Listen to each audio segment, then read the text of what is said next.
से बहुत बहुत स्वागत है। तो लगातार आपने देखा कि डेली वेजेस जो एक संघर्ष कर रहे हैं, जो जद्दोजहद कर रहे हैं कि उन्हें पक्का किया जाए, परमानेंट किया जाए, उनके लिए परमानेंट पॉलिसी लाई जाए।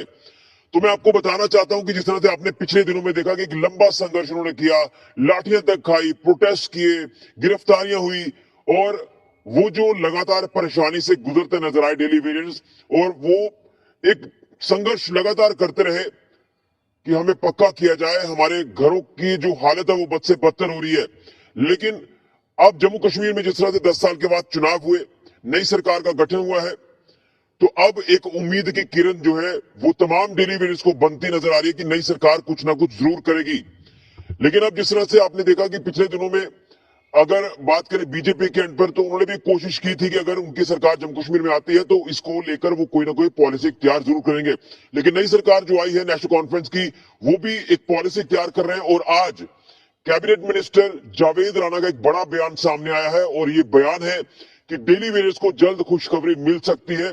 डेली वेजेस के लिए एक परमानेंट पॉलिसी जो है वो बनाई जा रही है, और जल्द इस पॉलिसी को फाइनलाइज किया जाएगा, जिसको लेकर मैं यही कहूंगा कि जो पॉलिसी फाइनल की जा रही है उसके ऊपर जल्द मोहर जो है वो चीफ मिनिस्टर की लग सकती है।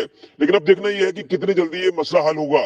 क्या वाकई में ये खुशखबरी मिलने जा रही है? तो मेरे साथ सामा के तमाम डेली वेजर्स हैं, राकेश जी हैं, ये पीएचई डेली वेजर है और अपने यूनियन के प्रधान भी हैं। तो इनसे जानने की कोशिश करेंगे कि इस बयान को किस तरह से देखते हैं और कितनी परेशानियां आज तक इनको झेलनी पड़ी है बतौर डेली वेजर। जिस तरह से ये अपने अपने अलग अलग विभागों में काम कर रहे हैं, आपका बहुत बहुत स्वागत है। और हमने लगातार आपको कवर किया है, हमने वो दिन भी देखे हैं कि जब आप प्रोटेस्ट करते थे, अभी भी आपके संघर्ष लगातार जारी है। तो फाइनली नई सरकार बनने के बाद जम्मू कश्मीर में एक उम्मीद की किरण बनी है, जो आज जावेद राणा का एक बड़ा बयान आया कि एक परमानेंट पॉलिसी की तरफ वो जा रहे हैं। वो पॉलिसी जल्द फ्रेम होगी, एक खुशखबरी डेली वेजर्स को मिलेगी। इस बयान को किस तरह से आप देखते हैं?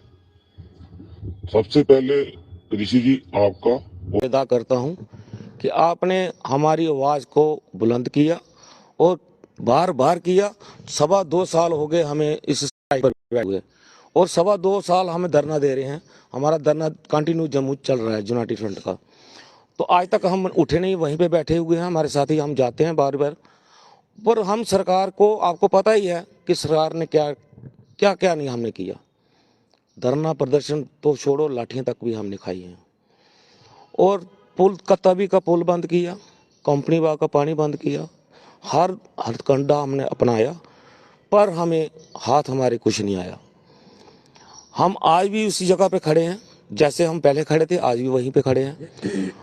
और हम सबसे पहले, मैं तो जावेद राणा जी का, मंत्री जी का, पीएनजी मंत्री हैं हमारे, उनके बयान का मैं स्वागत करता हूं, वेलकम करता हूं कि आज एक हमें ऐसी किरण नज़र आ रही है जो हमारे हक के लिए काम कर रही है, और सरकार संजीदा है।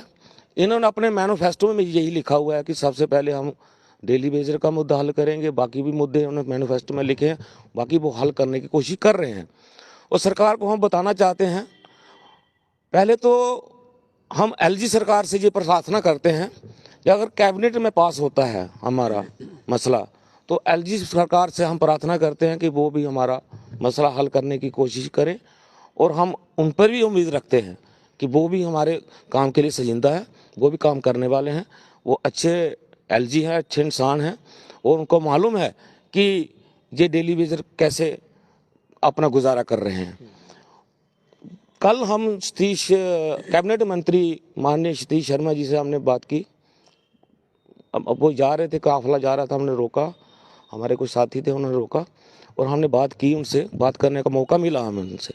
हमने बोला उनको कि सर, अब ऐसे ऐसे हमारी बात है कि 50-50 साल हो गए हमें, जहाँ पे हमारी उम्र हो गई है 50-50 साल, और 25-25 साल हमने इस डिपार्टमेंट को दे दिए हैं। कुछ हमारे डेली वेजर के 9,000 रुपये पे मिलती है, 9,000 से हमारा कुछ नहीं बनता, आपको मालूम ही है। 9,000 से हम क्या करेंगे? 9,000 से राशन नहीं ले सकते, बच्चों की फीस नहीं देते, माँ बाप की सेवा नहीं कर सकते, मतलब कुछ भी नहीं हम कर सकते हैं, और हमारा गुजारा नहीं चल रहा। अब हमें कुछ ना कुछ रिलीफ दीजिए, हमें रेगुलेशन पॉलिसी दे दीजिए एसआर चोन के तहत, जिससे हमें कोई रिलीफ मिले। एसआर चोन हमें मिलेगा तो हमें जो 50 साल के हो गए हैं उनको थोड़ा थोड़ा तो रिलीफ मिलेगा। अगर वो 50 साल के, कोई 55 साल का है, कोई 59 साल का है, कोई चला गया। कई ऐसे हमारे साथी हैं जो चले ही गए हैं, कोई तो मर गए हैं, कई तो रिटायर हो गया, खाली हाथ गए हैं, उनके पास कुछ भी नहीं है। आज मैंने उनकी देखी, एक दो बंदे की हालत देखी कि वो रो रहे थे। वो बता रहे थे कि अब पहले तो 9,000 रुपये चलो कुछ ना तो नमक वगैरह या कोई राशन वगैरह ले लेते थे, अब वो भी बंद हो गया उनका। अब वो दिहाड़ी लगाने के काबिल भी नहीं रहे। कैसे दिहाड़ी लगाएंगे? 60 साल उम्र के बाद गवर्नमेंट अगर रिटायर करती है तो उसके बाद काम करने का तो उसके पास ऐसा उसके पास जोश नहीं होता है कि कैसे काम करेगा वो। तो इसलिए हम सरकार को ये बताना चाहते हैं, एलजी सरकार और उमर अब्दुल्ला साहब से हमें बहुत उम्मीदें हैं। जो वो कहते हैं वो करते भी हैं।